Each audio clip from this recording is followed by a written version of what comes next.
उपमुख्यमंत्री एकनाथ शिंदे यांच्या बालेकिल्ल्यातच महायुतीमध्ये मिठाचा खडा पडल्याची चर्चा आहे, कारण ठाण्यामध्ये महायुती एकत्र लढणार नसल्याचं चित्र आहे। शिवसेनेच्या सोबत युती करण्यास भाजपच्या नेत्यांनी नकार दिलाय, त्यामुळे ठाण्यात शिवसेना भाजपात वाद निर्माण झाला।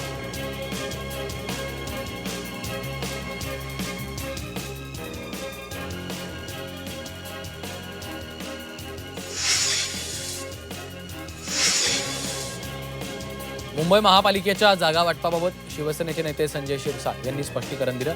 जागेबाबत अद्याप स्पष्टता नसल्यानं सर्व जागांवर मुलाखती घेतल्या जात आहेत, तर काही जागांवर एकमत झालं असून उर्वरित 84 जागांवर भाजप शिवसेनेची बोलणी सुरू आहे, असं शिरसाट यांनी सांगितलं।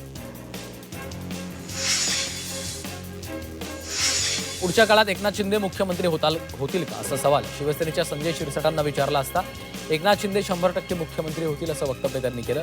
तर आम्ही भविष्यवाणी करत नाही, विकास कामांच्या जोरावर शिंदे मुख्यमंत्री होतील, असं शिरसाटांनी म्हटलं। जागतिक अर्थव्यवस्थेत भारताचा 25% वाटा असल्याचं मुख्यमंत्री देवेंद्र फडणवीस यांनी म्हटलंय। पंतप्रधानांच्या नेतृत्वात भारत पुढे जातोय। मूळ तत्वांच्या आधारावर भारतानं आधुनिकतेची जोड दिली तर भारत विश्वगुरू होऊ शकतो, असा दावा मुख्यमंत्र्यांनी केला आहे। कल्याण डोंबिवलीत काँग्रेसचे माजी जिल्हाध्यक्ष सचिन पोटेंनी शिवसेनेत प्रवेश केल्यानंतर काँग्रेसकडनं डॅमेज कंट्रोल सुरू झालाय। याच पार्श्वभूमीवर काँग्रेसने बैठका घेत आम आदमी पार्टीच्या कार्यकर्त्यांचा पक्षप्रवेश घडवून आणला। मात्र या कार्यक्रमात कार्यकर्त्यांचा मान सन्मान राखण्यावरून वाद झाला।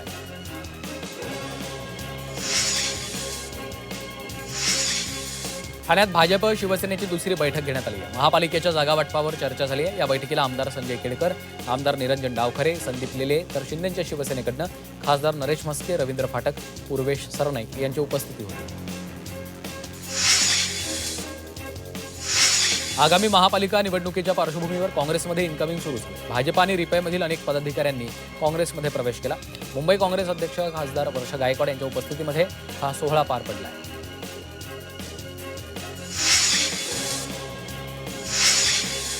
मुंबई महापालिकेत बिल्डर राजकारणी आणि भ्रष्ट अधिकाऱ्यांचं साठवण होत आहे, असं मुंबई काँग्रेसचे मुख्य प्रवक्ते सचिन सावंतांनी म्हटलं। या भ्रष्ट अधिकाऱ्यांची सखोल चौकशी करून दोषींवर तत्काळ कारवाई करा, अशी मागणी देखील त्यांनी केली आहे। आगामी महापालिकेमध्ये दोन्ही राष्ट्रवादी एकत्र येण्याच्या चर्चेवर अंजली दमानी यांनी टीका केली आहे। ईडीची चौकशी रोखण्यासाठी शरद पवारांनी अजित पवारांना सत्तेत पाठवलं का, असा सवाल दमानी यांनी केला आहे।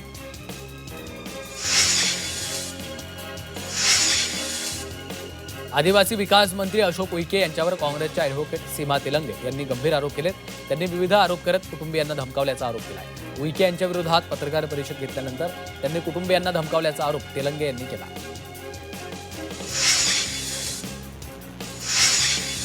शिवसेना युबीटीची शरद पवारांनी साथ सोडली आहे, तर त्यांच्याबरोबर कोणी यायला तयार नाही, असं वक्तव्य संजय शिरसाट यांनी केलं। तर शिवसेना ठाकरे पक्षाची ही शेवटची निवडणूक आहे, असंही शिरसाट यांनी म्हटलं।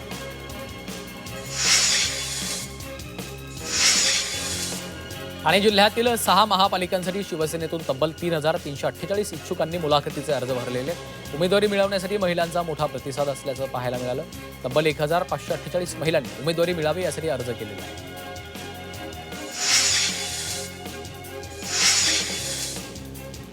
मुंबईमध्ये शिवसेनेनं भाजपच्या सोबत युतीची चर्चा सुरू केली।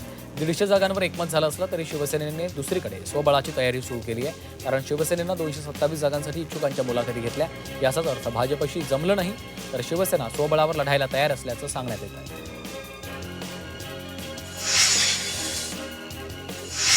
ठाकरे बंधू निवडणूक प्रचाराचा नारळ संयुक्त सभेनं फोडण्याची शक्यता आहे। निवडणूक प्रचाराच्या कार्यक्रमात मुंबई ठाणे इथं ठाकरे बंधूंच्या संयुक्त सभा होण्याची शक्यता आहे। मुंबईत दोन्ही ठाकरेंनी संयुक्त सभा घ्याव्यात, अशी पदाधिकाऱ्यांची मागणी आहे। मुंबई महापालिका निवडणुकांसाठी भाजपची टीम घोषित करण्यात आली। भाजपकडनं 20 जणांच्या निवडणूक समितीची घोषणा करण्यात आली आहे। या समितीमध्ये दिग्गज नेत्यांचा समावेश आहे। केंद्रीय मंत्री पियुष गोयल, विनोद तावडे, अमित साटम, आशिष शेलार, राहुल नार्वेकर, मंगल प्रभात लोढा, प्रवीण दरेकर यांचा समावेश आहे।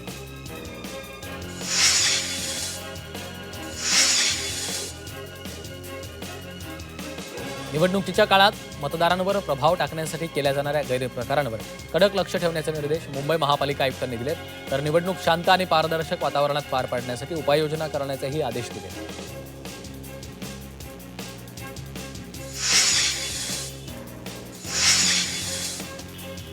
कल्याण पूर्वेत राजकीय नेत्यांकडूनच आचारसंहितेचं उल्लंघन केल्याचं दिसून आलेलं आहे. निवडणूक जाहीर झाल्यानंतर आचारसंहिता लागू झाली, मात्र तरीही कल्याण पूर्व इथं पक्षप्रवेशाच्या स्वागताचे बॅनर्स लागले. यावरून स्थानिक नागरिकांनी संताप व्यक्त केला.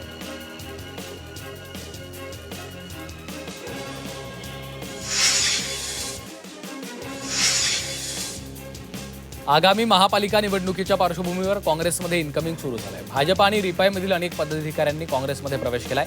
मुंबई काँग्रेस अध्यक्षा खासदार वर्षा गायकवाड यांच्या उपस्थितीमध्ये पक्षप्रवेशाचा सोहळा पार पडला. यावेळी काँग्रेसचे अनेक पदाधिकारी उपस्थित होते.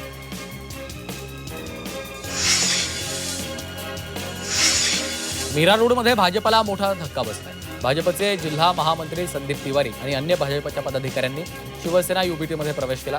यावेळी उद्धव ठाकरेंनी उपमुख्यमंत्री शिंदेंवर ड्रग्ज प्रकरणावरून निशाणा साधलाय. आणखी एका मंत्र्याचा राजीनामा होणार असं देखील त्यांनी म्हटलं.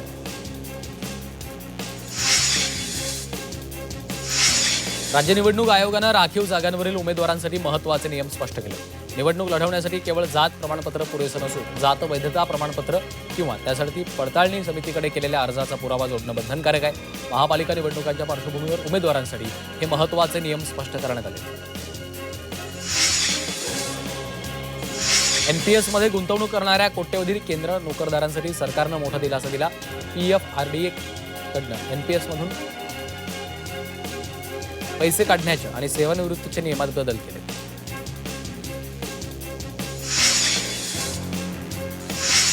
राज्यात वाईन विक्रीत वाढ झाली आहे. एप्रिल ते नोव्हेंबर या कालावधीत वाईन विक्रीत 21% वाढ झाली. राज्यातील एकूण मद्य विक्रीमध्ये बिअरची विक्री सर्वाधिक आहे.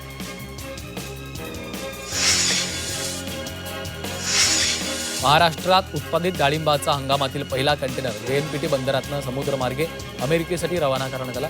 राज्यातील फळ निर्यातीच्या दृष्टीने एक महत्त्वाचा टप्पा असल्याची माहिती पणन व राजशिष्टाचार मंत्री जयकुमार रावल यांनी दिली आहे.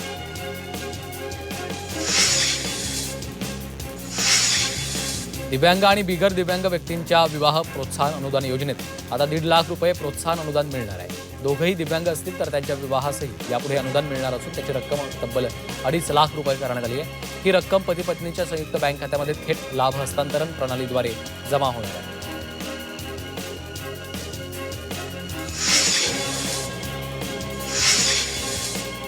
नवी मुंबई आंतरराष्ट्रीय विमानतळावरून येत्या 25 डिसेंबरपासून नागपूरसाठी थेट विमानसेवा सुरू होणार आहे. इंडिगो एअरलाइन्सनं मुंबई ते नागपूर या मार्गावर नियमित विमानसेवा सुरू करण्याचा निर्णय घेतलाय. त्यामुळे नागपूरवरून मुंबईला जाणाऱ्या प्रवाशांना आणखी एक पर्याय उपलब्ध झाला आहे.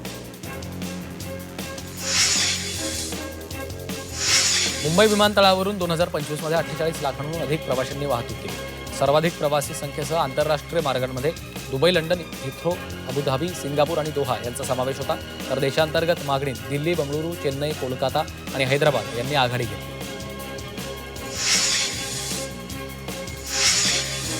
मध्य रेल्वेनं विनातिकीट प्रवाशांवर कारवाई केली आहे. मध्य रेल्वेनं एप्रिल-नोव्हेंबर या कालावधीत 27 लाख विनातिकीट प्रवाशांना पकडलं. या कारवाईत 165 कोटी रुपये दंड वसूल करण्यात आला आहे. रेल कामगार सेनेच्या शिष्टमंडळानं रेल्वे बोर्डाचे अध्यक्ष यांची भेट घेतली. कर्मचाऱ्यांचं कामकाज सुसह्य करा, रिक्त पदं भरा, कामगारांच्या समस्या सोडवा अशा विविध मागण्यांकडे लक्ष वेधण्यासाठी शिष्टमंडळानं अध्यक्षांची भेट घेतली.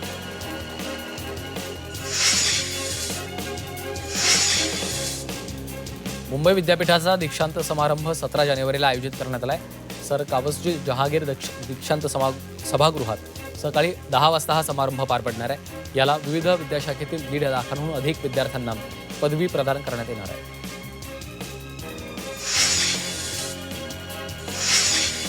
देशातील 10 लाख सरकारी शाळांपैकी 5,000 शाळांमध्ये 2025 या शैक्षणिक वर्षात एकही विद्यार्थी नसल्याची धक्कादायक बाब समोर आली.